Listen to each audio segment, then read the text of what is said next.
O Centro de Saúde de Porto do Son está a ser obxecto de melloras. O Concello impulsa xunto coa Xunta o seu arranxo para solucionar problemáticas como a entrada de auga ou as humidades que presenta. Porto do Son conta cun centro de saúde antigo, situado á beira do mar, o que non axuda á súa conservación. O goberno local impulsa traballos para solucionar as problemáticas que presenta o edificio grazas a un convenio asinado coa Xunta. Metía un pouco de humedad, porque este edificio é un edificio que está nunha situación moi bonita, pero tamén moi abatida polos ventos do sur, e entón metía auga polas ventanas, pola cubierta, xa é un edificio moi antigo, e é un convenio coa Consellería de Sanidade dunha aportación de 21.000 euros cada un, máis ou menos, sobre 40 e pico mil euros, para facerlle arreglos no tellado, sellar as ventanas, cambiar algunha fiestra, cambiar canelóns, creo que había tamén arreglos no interior, e, bueno, pois, unha inversión de 40.000 euros para que as condicións no centro de saúde sean as mellores. Mentres que o proxecto Novo Ambulatorio Sonense segue adiante. Que, ademais, bueno, pois, tamén o teño que dicir que o que ven aquí a Porto Son se comprometeu, que consignou nos presupuestos para o ano 26 de 600.000 euros, e iso é que, bueno, pois, o Centro de Saúde de Porto Son vai en serio, non? Nós, agora que vamos a facer, que xa estamos a puntito, que nos falta que o registrador da propiedade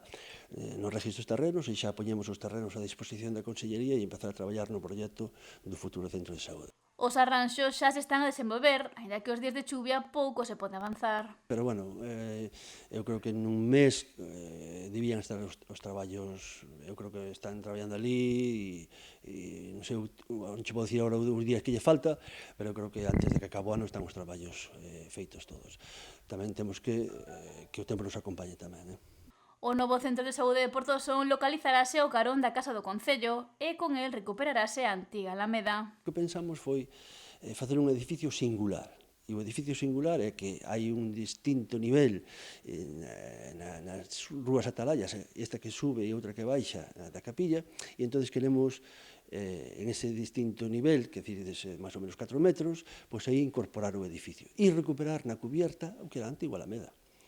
E iso, bueno, pois é un proxecto singular que ao principio na Consellería pois víanos que non vían tal, pero yo explicamos ben, ali estuvo os técnicos municipales explicándolle o que queríamos facer. Ali levamos un pequeno borrador e nós nos vamos a facer cargo despois do mantenimiento desa cubierta. No referente ao persoal sanitario que hai actualmente no Centro de Saúde do Son, Ojo sinalou que sacando o período estival, cando non hai pediatra, a situación é boa e están todas as prazas cubertas. No Concello de Porto do Son, bueno, pois temos que o pediatra no verán colle vacacións, e, bueno, pois non temos pediatras, e eu que chamo a Consellería, pois a ver se somos capaces de coordinarnos aquí na comarca e que a xente non se teña moito que desplazar. Teño tamén falado o resto dos facultativos e tamén dos médicos que hai ali, e, home, tamén é un caso de urgencia, tamén o atenden eles, en caso de falta de pediatría, ou senón tamén nos podemos desplazar ao Hospital do Barbanza, pero, bueno, pois é un mes ou 15 días que colle, que, bueno, pois como todos teñen dereito a coller vacacións, e o problema que temos é que non hai suficientes para cubrir as vacacións do verán, non? Nos aquí en Porto Son ahora está ben, non hai ningún problema e tampouco non hai ninguna queixa. E afirmou que a poboación está moi contenta co funcionamento dos 3 centros de saúde do municipio.